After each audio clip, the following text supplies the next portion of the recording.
Welcome back learn academy. Students, आज की video में हम क्लास 8th हिस्ट्री का chapter 3 ruling the country side इस चैप्टर को पॉइंट टू पॉइंट समझेंगे।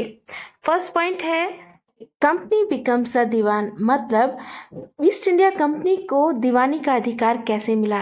1765 में मुगल एम्परर शाह आलम ने ईस्ट इंडिया कंपनी को अपॉइंट किया था एज दीवान ऑफ बंगाल, और ये सारा इवेंट हुआ था रॉबर्ट क्लाइव के टाइम पे, और इसको देखा था कुछ इंग्लिशमैन ने और कुछ इंडियंस ने। अब आपके दिमाग में आ रहा होगा कि आखिरकार ये दीवान का मतलब क्या होता है और ये ईस्ट इंडिया कंपनी क्या है। ईस्ट इंडिया कंपनी जो ब्रिटिशर्स लोग थे उनको कहा जाता था, और जो दीवान होता है, अब दीवान का मतलब क्या होता है। दीवान का मतलब होता है कि मान लीजिए कोई भी एक जगह है, उसका जो फाइनेंशियल एडमिनिस्ट्रेटर होता है उसी को दीवान कहा जाता है। मतलब जो दीवान होता है वो पैसे से रिलेटेड हर एक चीज को, हर मैटर को देखता है, ठीक है।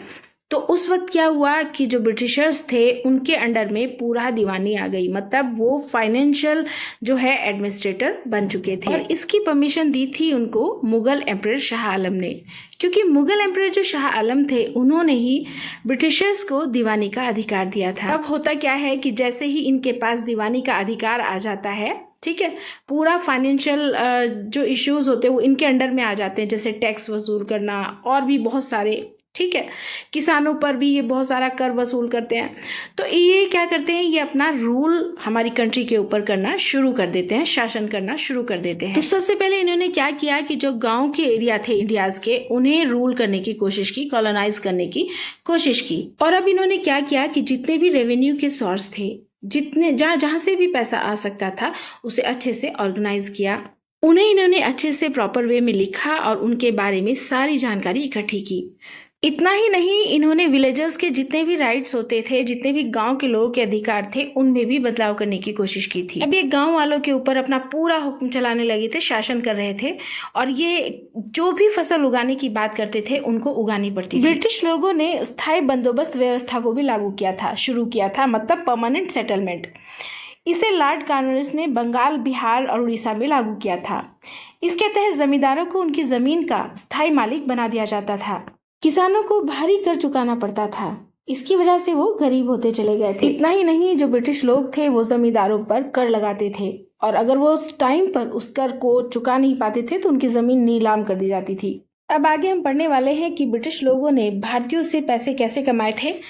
अब हुआ क्या था कि इनके पास दीवान राइट्स आ गए थे, मतलब पैसों के रिलेटेड जितने भी मैटर्स थे ये हैंडल करने वाले थे, जैसे अब इन्होंने सबसे पहली कोशिश ये की कि हम इंडिया में ज्यादा से ज्यादा पैसा कैसे कमा सकते हैं, क्योंकि इन्हें अभी भी इंडिया में एज अ ट्रेडर ही देखा जाता था, मतलब एक व्यापारी के रूप में ही देखा जाता था। अब ये बात इन्हें बिल्कुल भी अच्छी नहीं लगती थी, क्योंकि ये चाहते थे कि पूरे इंडिया पर इन्हीं का शासन हो, पैसे पर इनका पूरा अच्छे से हक हो जाए, क्योंकि इन्हें जो भी इंडिया से चीजें खरीदनी पड़ती थी वो गोल्ड या सिल्वर देकर ही खरीदनी पड़ती थी। लेकिन फिर जब दीवानी अधिकार इन्हें मिल गया था तो फिर इन्होंने क्या किया कि जो पैसा इन्होंने हमसे ही वसूला था, कैसे वसूला था, टैक्स लगाकर, या और भी बहुत सारे फाइनेंशियल इस तरह के इशू थे जिनसे इन्होंने हमसे पैसा वसूला था इंडियन से, तो उसी से ये परचेज करने लगे चीजें, ठीक है।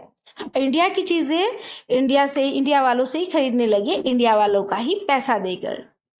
अब बंगाल की जो इकोनॉमी थी वो बहुत बुरी हालत में थी, क्योंकि उस वक्त पीजेंट्स और क्राफ्टमैन्स को अपने काम के पूरे पैसे नहीं मिल पाते थे, ठीक है।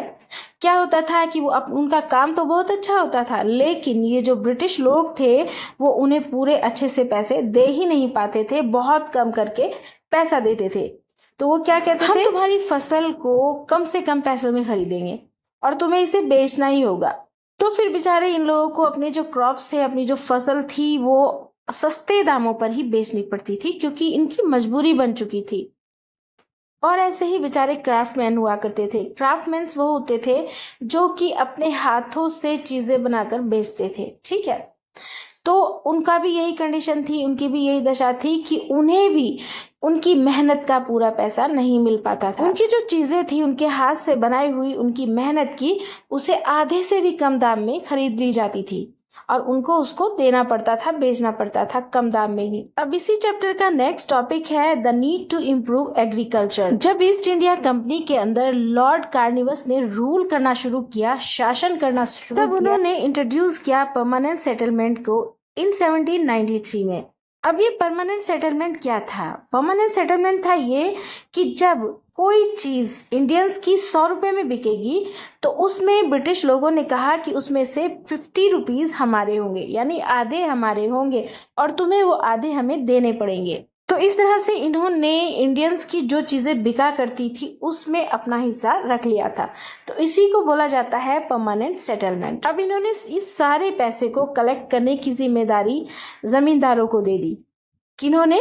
ब्रिटिश लोगों ने जमींदारों से कहा कि जो भी इस तरह का रेवेन्यू होगा वो तुम कलेक्ट करोगे और फिर हमें दे दोगे।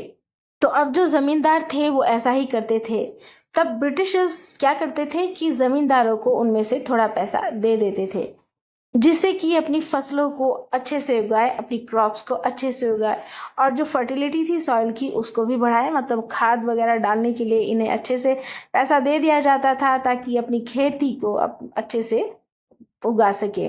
तो इस तरह से ब्रिटिशर्स ने ये रिस्पॉन्सिबिलिटी जमींदारों को दे दी थी कि वो रेवेन्यू को कलेक्ट करेंगे, ठीक है, किसानों से वो पैसा इकट्ठा करेंगे जो कि उन्हें ब्रिटिशर्स को देना है और अपनी खेती को अच्छे से करेंगे और जो सॉइल है उसकी फर्टिलिटी को बढ़ाने पर ध्यान देंगे। अब जमींदारों ने भी इस चीज़ का काफ़ी फ़ायदा उठाया। उन्होंने क्या किया कि उन्होंने खेती पर भी ज़्यादा ध्यान नहीं दिया और इस पैसे को अपने पास इकट्ठा करते चले गए और वो क्या करने लगे, जो किसान लोग थे उनसे भी कर वसूल करने लगे।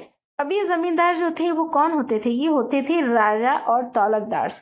तौलकदार्स कौन होते थे? उस टाइम के कुछ फेमस लोग, ठीक है, जिनकी जान पहचान थी समाज में, नाम था, इज्जत थी, वो लोग। और जब ये सारा पैसा जमा करने लगे अपने पास, थोड़ा ही खर्च करते थे, तो इस तरह से हमारी जो ज़मीनें और जो बड़े बड़े लैंड थे वो खराब होते चले गए क्योंकि उनकी फर्टिलिटी ख़त्म हो गई। बस इसी तरह से जो ज़मींदार थे वो अपनी रिस्पॉन्सिबिलिटी को अच्छे से नहीं निभा रहे थे और सारा पैसा कलेक्ट कर रहे थे। नेक्स्ट पॉइंट आता है इस चैप्टर का, द प्रॉब्लम। अब जो ब्रिटिशर्स थे वो जमींदारी को ऑक्शन किया करते थे। ऑक्शन क्या होता है?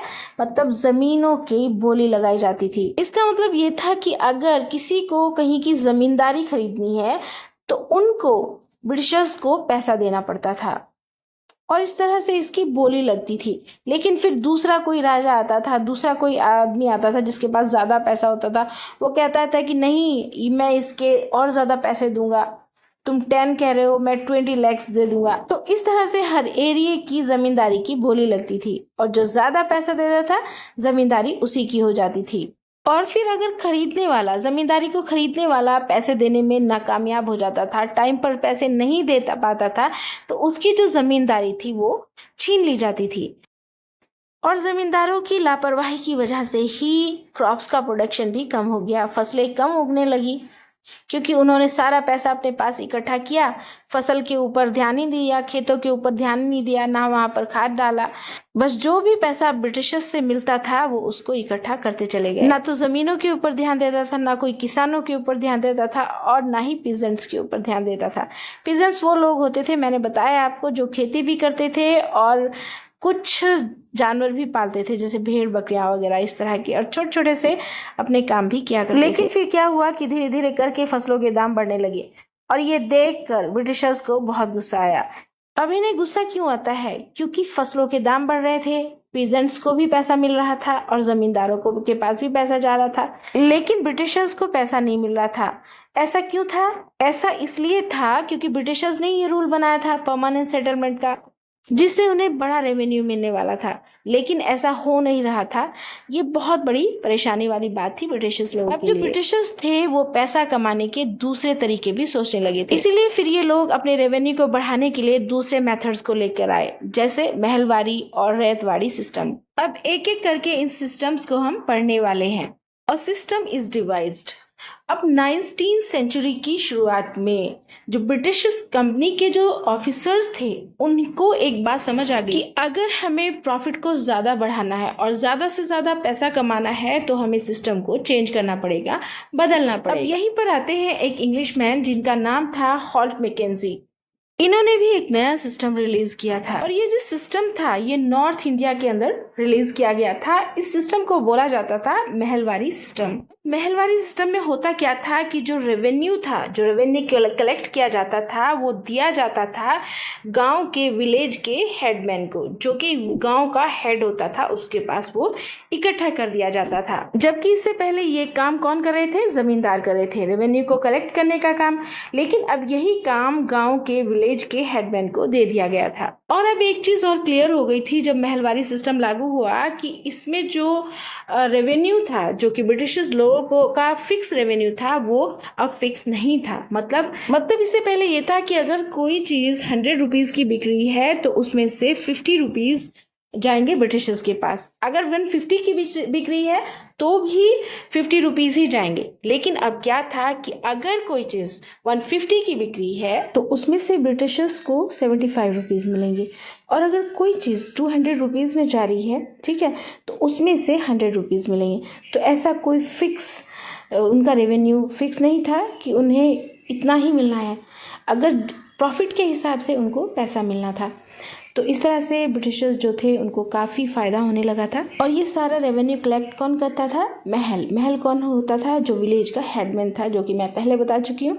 और ये सारा पैसा वो इकट्ठा करके ब्रिटिशर्स को दे दिया करता था।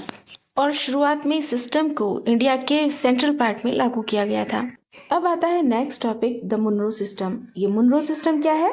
इस सिस्टम में ये बताया गया है कि साउथ इंडिया की जो भी टेरिटरी थी जहाँ पर ब्रिटिश लोग रूल कर रहे थे, शासन कर रहे थे, वहाँ पर एक सिस्टम को अप्लाई किया गया था, लागू किया गया था, जिसको रैयतवार या फिर रैयतवारी सिस्टम के नाम से भी जाना जाता था। अब ये जो रैयतवारी सिस्टम था इसको इनिशिएट किया था कैम्पबेल अलेक्जेंडर ने और थॉमस मुनरो ने, और इस सिस्टम को एक्सटेंड किया गया था, फैलाया गया था ऑल ओवर साउथ इंडिया में। अब इस सिस्टम में क्या हुआ कि साउथ इंडिया में जो भी फार्मर्स होते थे, पेजेंट्स होते थे, उन लोगों से ब्रिटिशर्स ने डायरेक्टली रेवेन्यू को कलेक्ट करना शुरू कर दिया। पहले रेवेन्यू किसके पास इकट्ठा होता था? ज़मींदारों के। उसके बाद जो हेडमैन था विलेज का, ठीक है, वहाँ पर ये कहाँ होता था? नॉर्थ इंडिया में, ठीक है। और अब साउथ इंडिया में क्या हो रहा है कि जो रेवेन्यू है वो डायरेक्टली ज़मींदारों से के पास ना होकर, हेडमैन के पास ना होकर, किसके पास इकट्ठा होने लगा? जो फार्मर्स थे, पीजेंट्स थे। मतलब ये है कि जब ये सिस्टम लागू किया तो इन्होंने बड़ी होशियारी से जो किसान लोग होते थे उनसे ये तय कर लिया था कि तुम्हारे लैंड से, ठीक है, खेती करने से जो भी पैसा आएगा उसका फिक्स हमारे पास आया करेगा कुछ पैसा, ठीक है, और हर मंथ इन एवरी मंथ तुम हमें दिया करोगे। All was not well. Next point हम ये रखेंगे इसमें। देखिए, जब रैयतवारी सिस्टम लागू हुआ था तो जो किसान लोग थे वो इतना पैसा कमा तो पाते नहीं थे जितना कि ब्रिटिशर्स को देना पड़ता था, क्योंकि जो ब्रिटिशर्स थे उन्होंने इतना रेवेन्यू तय कर लिया था कि जो किसान थे वो परेशान हो गए थे। उनकी फसल इतनी अच्छी उगती नहीं थी जितने कि ये ब्रिटिशर्स लोग मांग लेते थे। यहाँ तक कि गाँव के एरिया के जो रियोस थे, जो किसान लोग थे, वो तो अपने जो लैंड्स थे, अपना एरिया था, अपनी जो खेत थे, उनको खाली कर करके भी वहां से जाने लगे थे, क्योंकि वो ब्रिटिशर्स को इतना पैसा दे ही नहीं पा रहे थे, परेशान हो चुके थे पूरी तरह से। इतना ही नहीं, यहाँ तक होता था कि जब ये पेजेंट्स लोग, किसान लोग जो होते थे, ये जब ब्रिटिशर्स को पैसा नहीं दे पाते थे तो उनके लैंड से उन्हें फोर्सफुली ज़बरदस्ती वहाँ से प्रेशर करके हटा दिया जाता था, भगा दिया जाता था। और इसी वजह से काफ़ी क्लैश हुआ, मतलब किसानों में और जो ब्रिटिशर्स थे उनमें आपस में लड़ाई झगड़े शुरू हो गए थे। अब समझते हैं इसी चैप्टर का next topic, crops for Europe. By the late 18th century, the company was trying to expand the cultivation. मतलब लेट 18th सेंचुरी में जो ईस्ट इंडिया कंपनी थी वो कल्टीवेशन को काफ़ी ज़्यादा एक्सपेंड कर रही थी, क्योंकि दो ऐसे क्रॉप थे, ऐसी फसलें थी जिनकी यूरोप के अंदर काफ़ी ज़्यादा डिमांड थी। कौन कौन से? अपियम यानी अफीम और इंडिगो। इंडिगो मतलब नील। इन दोनों ही फसलों की बहुत ज़्यादा डिमांड थी यूरोप के अंदर। अब अफीम का यूज कहाँ होता था? नशे के लिए होता था। और इंडिगो का यूज यानी नील का यूज कहाँ होता था? चीज़ों को डाई करने के लिए होता था। और ये दोनों जो क्रॉप्स थी, दोनों फसलें थी, ये इंडिया के अंदर उगाई जाती थी। अब ब्रिटिशर्स को ये क्रॉप्स चाहिए होती थी। इससे अलग भी इंडिया के अंदर बहुत सारी फसलें उगाई जाती थी, जैसे जूट, टी, शुगर केन, ठीक है, और वीट, कॉटन, ईटीसी।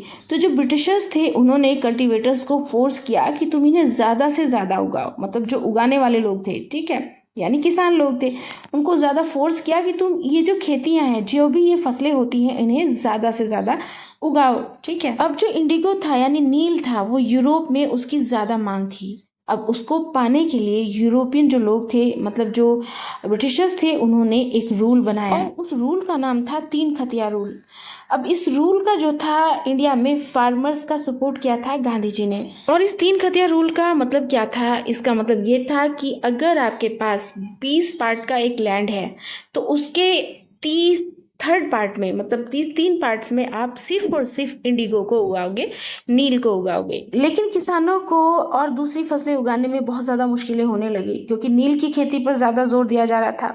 इसलिए जो किसान थे वो आर्थिक रूप से कमज़ोर पड़ते चले गए, एक तरह से बर्बाद हो गए। फिर क्या हुआ कि नील के लिए विद्रोह हुआ, नील विद्रोह शुरू हुआ, ठीक है, ये भी एक पॉइंट है। और ये नील विद्रोह शुरू हुआ 1859 से 1860 तक रहा। ये किसान नील उगाने के लिए मजबूर किए जा रहे थे, लेकिन उन्हें उसका पूरा जो मूल्य है, पूरा जो रेट है नील का, वो भी नहीं दिया जाता था। अब किसानों ने 1859 में बंगाल में किसानों ने क्या किया कि नील की खेती के लिए बिल्कुल ब्रिटिशर्स को मना कर दिया। किसानों ने प्लांटरों के आदेशों को मानने से भी इनकार कर दिया और ब्रिटिश शासन के खिलाफ आंदोलन शुरू कर दिया, क्योंकि किसान लोग जो खेती उगाना चाहते थे, जो फसल उगाना चाहते थे, वो उगा ही नहीं पा रहे थे। अब किसान लोग बहुत गुस्से में थे और उन्होंने विद्रोह शुरू किया और ये विद्रोह तेजी से फैला और किसानों ने मिलकर, अब किसानों ने ब्रिटिशर्स को साफ कह दिया था कि तुम्हें जो भी करना है करो, हम तुम्हारी बात नहीं मानने वाले, क्योंकि ऐसा करने से हमारा देश नुकसान में आ रहा है, हमारे बच्चे जो हैं वो भूखे मरने शुरू हो चुके हैं। और फिर 1861 में नील आयोग का गठन किया गया, इंडिगो कमीशन बना, ठीक है। अब इंडिगो कमीशन के तहत आयोग ने ये माना कि किसानों के साथ अन्याय हो रहा है और उन्हें जबरदस्ती नील की खेती के लिए मजबूर नहीं किया जाना चाहिए। इसके बाद बंगाल में नील की खेती धीरे धीरे से ख़त्म हो गई, ठीक है। यानी जो यूरोपियन लोग थे उन्हें इंडिगो चाहिए था, इस चक्कर में वो लोगों को परेशान कर रहे थे, भारतीय लोगों को, भारतीय किसानों के। लेकिन फिर इसका बहिष्कार हुआ, जब किसान उठे, उन्होंने अपनी हक के लिए लड़ाई करी, तब उन्हें उसका न्याय भी मिला, ठीक है। तो इस चैप्टर में यही देखने को मिल रहा है कि किस तरह से ब्रिटिशर्स इंडिया आए थे ट्रेड करने के लिए, लेकिन फिर धीरे धीरे इंडिया पर ही उन्होंने कब्जा सा करना शुरू कर दिया था। साथ में उन्होंने यही नहीं, गांव के जो किसान थे उन्हें भी परेशान किया, उन्हें खेती करने नहीं दी। इंडिया के अंदर बहुत सारी फसलें उगाई जाती थी, ठीक है, जैसे गेहूं, चावल, कॉटन, मसाले, नील की खेती जो है, इंडिगो की जो क्रॉप होती है उसकी ज़्यादा डिमांड थी यूरोप के अंदर।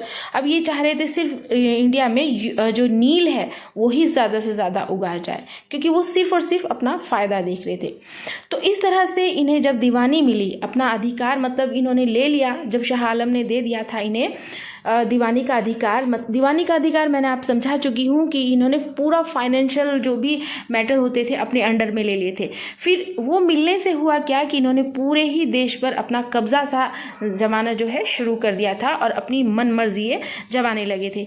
लेकिन फिर हुआ क्या कि लास्ट में इंडिया के लोग भी जागरूक हुए और उन्होंने अपने हक के लिए लड़ाई करनी शुरू कर दी और इस तरह से एक दिन उन्होंने जीत भी हासिल कर ली।